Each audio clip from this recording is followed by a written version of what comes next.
Hello guys, welcome back on my channel maths with magic. आज हम लोग का टॉपिक है क्वाड्रिलेटरल्स, ठीक है, जो कि हमें हेल्प करेगा एक्सरसाइज 16D को सॉल्व करने क्लास 5 के बुक से जूनियर मैथ्स। ओके, तो देखो ये क्वाड्रिलेटरल होता क्या है, तो सुनो। ये क्वाड का मतलब होता है 4। ये क्वाड का मतलब क्या होता है? 4, यानी ऐसा क्लोज्ड फिगर जो 4 साइडेड से बना हो उसे क्वाड्रिलेटरल कहते हैं। ठीक है, अ quadrilateral is a closed figure, ये बंद फिगर होता है, मेड बाय 4 लाइन सेगमेंट। और कितने लाइन सेगमेंट से बनता है? तो 4 लाइन सेगमेंट से। ठीक है, तो कोई भी 4 साइडेड फिगर ना, चाहे आपने 4 साइडेड फिगर क्या देखा हो, कोई भी 4 साइडेड फिगर, ठीक है ना, एनी 4 साइडेड फिगर क्या है? ये क्वाड्रिलेटरल। 1 2 3 4, ये क्या है? क्वाड्रिलेटरल।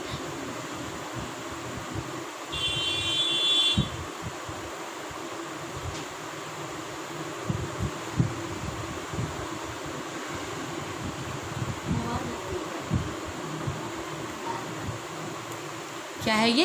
क्वाड्रिलेटरल। मतलब 4 साइडेड का क्लोज्ड फिगर कहीं भी आपको दिखे ना, तो आप क्या कह सकते हो कि वो क्वाड्रिलेटरल है। ठीक है, तो देखो ये तो क्लियर हो गया। 4 sided closed figure is called quadrilateral. तो इट हैज़, जैसे एक क्वाड्रिलेटरल को बनाया जाए यहाँ पे,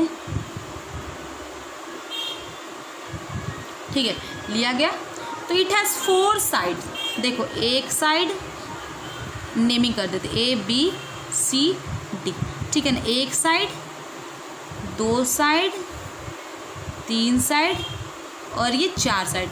how many sides? It has 4 sides. तो can we write the name of the sides? देखो ट्राइंगल में हम लोग ने जैसे नेमिंग किया था वैसे AB, चलो नाम लिखते हैं। 4 साइड तो है AB, 4 sides AB। Now BC, CD, DC लिखो या CD लिखो, ठीक है, AD, ये हो गए 4 साइड्स। ठीक है, अब वर्टेक्स 4 होते हैं जहाँ पे लाइन सेगमेंट्स आके मिलते हैं, है ना। AB और BC कहाँ मिला? तो B पे एक वर्टेक्स, ये दूसरा, ये तीसरा, ये और चौथा ये। ठीक है, जिस पॉइंट पे आके मिल रहा है उसे वर्टेक्स कहते हैं। तो 4 वर्टेक्स है,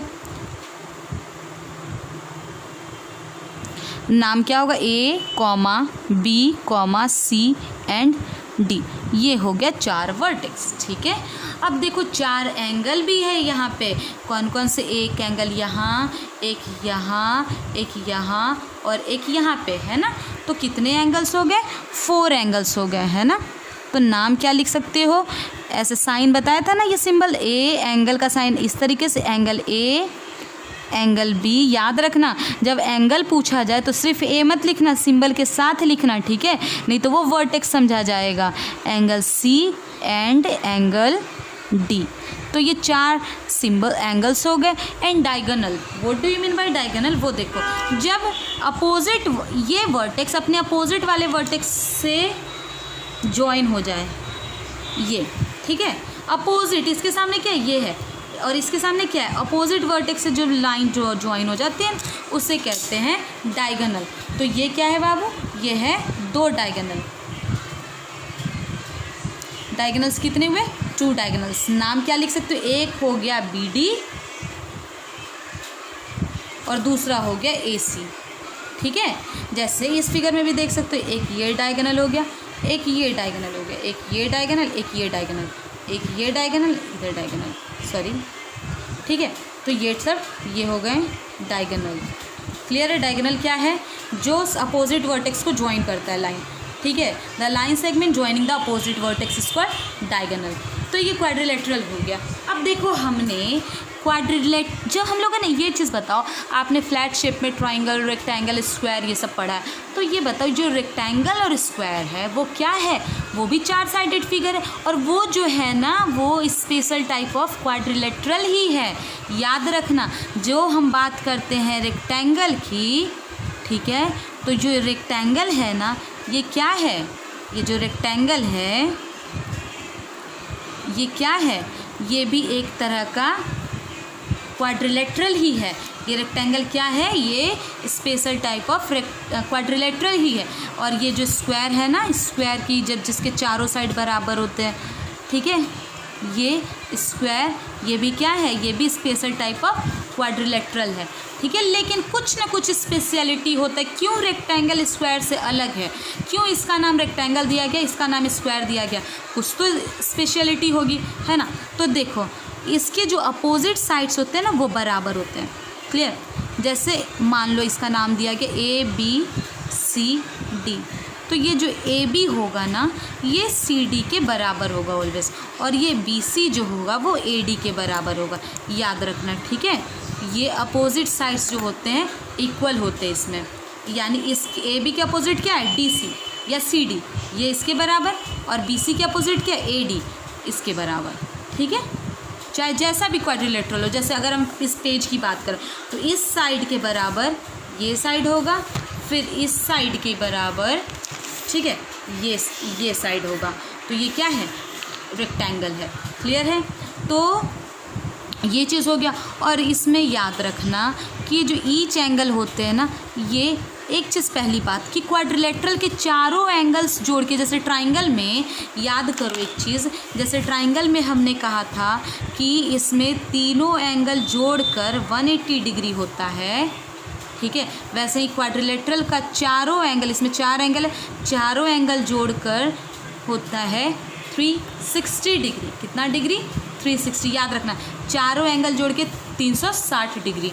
तो रेक्टेंगल में क्या होता है ना, चारों एंगल जोड़ के तो 360 हो गए, लेकिन इसकी स्पेशलिटी क्या है भाई कि इसके चारों एंगल्स जो होते हैं ना, ये किसके साइन है, याद करो तो ज़रा, ये किसके साइन है, चारों एंगल बराबर होगा, यानी और कितना डिग्री, 90 डिग्री। याद करो एंगल में बताए थे ना, ऐसे जब भी होता है तो वो 90 डिग्री होता है, ठीक है। तो पहली बात इसकी क्या स्पेशलिटी है, each angle of rectangle, RECT for rectangle is 90 degree. Her angle कितना डिग्री, 90 डिग्री, ठीक है। फिर हम क्या बताएं आपको, अपोजिट साइड्स इक्वल होंगे। इसके अपोजिट ये है, अपोजिट मतलब सामने वाला, इसके अपोजिट ये बराबर, इसके अपोजिट ये बराबर, तो opposite sides are equal, opposite sides are equal. Also इसके जो डायगोनल होंगे ना, डायगोनल यू नो ना, जो अपोजिट वर्टेक्स को ज्वाइन करता है, ये जो होगा ये इस वाले के बराबर होगा, डायगोनल बराबर होगा, याद रखना। जैसे मान लो इस वाले का लेंथ 7 सेंटीमीटर, तो इस वाले का भी लेंथ 7 सेंटीमीटर, ओके। तो यहाँ लिख सकते हैं diagonals are, its diagonal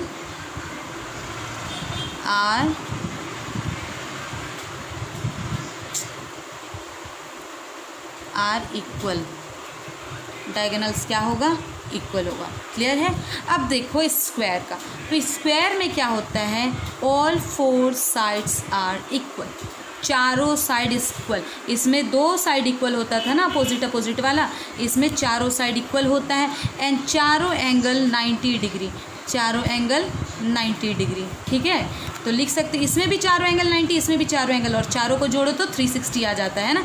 each angle जो होगा आपका, each angle is equal to 90 degree. ये स्क्वायर का स्पेशलिटी, ठीक है। लेकिन इससे क्या डिफरेंट है ये स्क्वायर और रेक्टेंगल में, इसके चारों साइड बराबर होते, ऑल 4 साइड्स आर इक्वल, चारों साइड क्या होगा, बराबर होगा, एंड ऑल्सो डायगोनल भी बराबर होगा इसमें, ठीक है। इस साइड, इस एंगल, इस डायगोनल के बराबर ये और इसके बराबर ये, लिख सकते हैं इट्स डायगोनल्स आर इक्वल।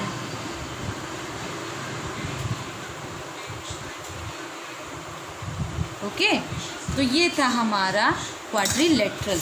अभी और भी समझना है, हम लोग आगे भी देखेंगे, काइट्स होता है, रोम्बस होता है, ये सब कुछ भी आपका इसी क्वाड्रिलेटरल में आता है, ठीक है। लेकिन we will discuss all this topics later in our next class, okay. So in this video जो हमने अभी पढ़ा है will help you in solving exercise 16D तो आप बनाओगे इसे और फिर ये प्रॉपर्टीज़ बस याद रखना और फिर आपको कुछ भी नहीं लगेगा, आप आराम से इस एक्सरसाइज को बना सकते हो 16D को।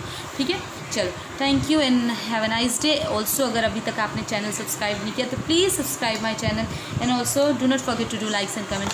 Thank you once again.